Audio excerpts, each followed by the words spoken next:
Bismillahirrahmanirrahim. Salam sejahtera. Pada kesempatan ini saya akan memaparkan tentang teknologi pengembangan produk pangan fungsional. Sebelumnya, perkenalkan, nama saya Fajar Pamadi dengan NIM 21103210001. Definisi teknologi pengembangan produk pangan fungsional. Pangan fungsional merupakan makanan dan bahan pangan yang dapat memberikan manfaat tambahan di samping fungsi gizi dasar pangan tersebut dalam suatu kelompok masyarakat tertentu.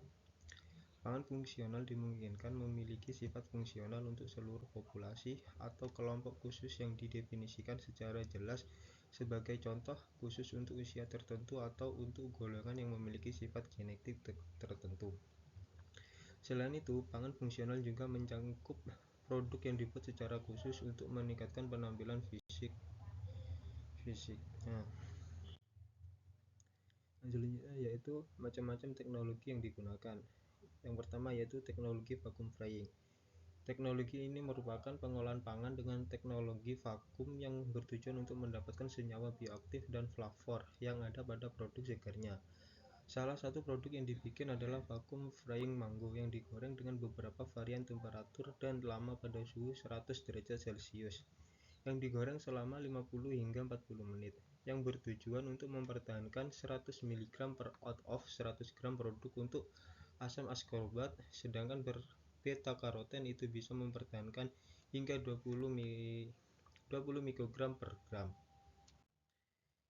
Yang selanjutnya yaitu teknologi Maillard reaction, yaitu penggunaan panas tinggi pada kondisi tertentu yang dapat memicu terjadinya reaksi Maillard, yang merupakan reaksi kompleks atau protein asam amino, lisin, dan juga gula melalui reaksi Amodori.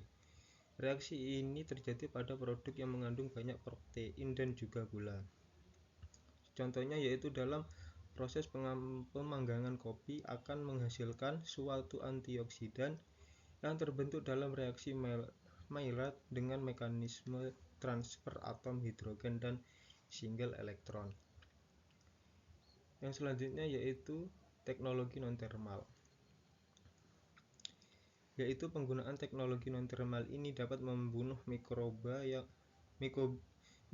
target untuk proses pasteurisasi dan sterilisasi, tetap mempertahankan komponen bioaktif pada bahan mentah.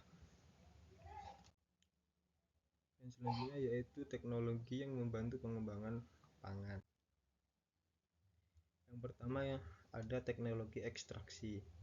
Teknologi ini penting karena bahan fungsional itu paling banyak digunakan merupakan senyawa fenolik dari tumbuhan, prebiotik, probiotik jamur, sedangkan yang bukan dari tanaman peptides yaitu kolostrum kuning, telur, dan sebagainya. Yang kedua yaitu teknologi fermentasi.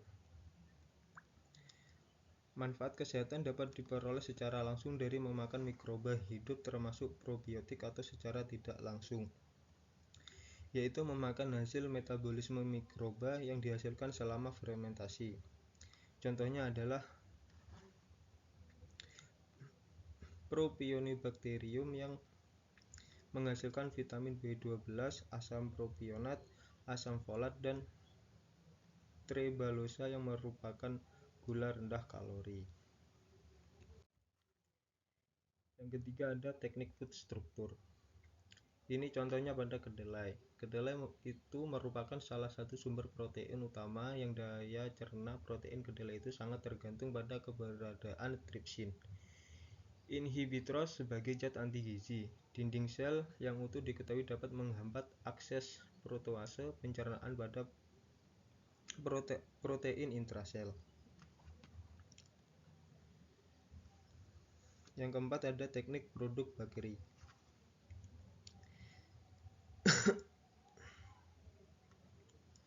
Teknik produk bakery ini dapat dilakukan berbagai macam pengkayaan. Yang pertama menggunakan polisakarida dan serat yang dapat berfungsi untuk meningkatkan nilai gizi dan juga meningkatkan kualitas tekstur dan juga organoleptik. Yang fungsinya untuk sebagai polisakarida yang dapat meningkatkan nilai gizi dan juga dapat digunakan berbagai macam resisten staf. Yang selanjutnya yaitu rasa fungsional yang pahit.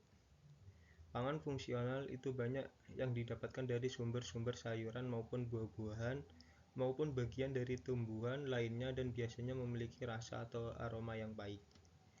Cara yang dapat digunakan untuk menghilangkan atau menutupi rasa pahit dari bahan-bahan yang digunakan sebagai bioaktif kompon. Sebagai contoh untuk kalau teknologi secara fisik itu dapat menggunakan cara sebagai berikut. Yang pertama yaitu teknik cover. Teknik ini menggunakan perlakuan suhu, biasanya menggunakan suhu tinggi, sehingga komponen atau senyawa-senyawa pahit itu biasanya memiliki titik didih rendah sehingga dapat diuapkan dan rasa pahitnya menjadi lebih rendah. Yang kedua yaitu ada teknik ion exchange yang digunakan untuk menghilangkan senyawa-senyawa pahit tersebut. Yang ketiga ada teknik ekstraksi. Ekstraksi di sini menggunakan subvertical water extraction yang menggunakan prinsip triple print dan air yang dapat digunakan untuk menguapkan atau mengubah fase dari senyawa target sehingga dapat diekstraksi dengan baik. Yang keempat ada metode kimia. Seperti di dalamnya adalah fermentasi yang dapat memerfermentasikan produk dan mengubah pH ataupun juga dengan secara langsung bioaktif kompon itu terfermentasi sehingga tidak pahit lagi. Yang kelima ada teknik aging, polimerasi dan juga alkalisasi, yaitu mengubah pH menjadi lebih basah.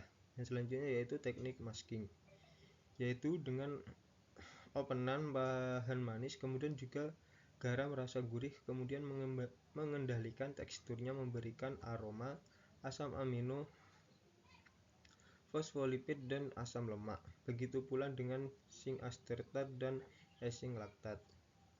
Yang terakhir yaitu teknik uplocker pada sensor yang ada di indera pengecap manusia, yaitu dengan menggunakan berbagai macam senyawa untuk menekan proses pengecapan pada manusia, termasuk di dalamnya adalah senyawa yellow-dextrin, riboflavin, binding protein, flavonoids, phosphatidylate acid, lactoglobulin, nitroglicerin dan juga magnesium sulfat.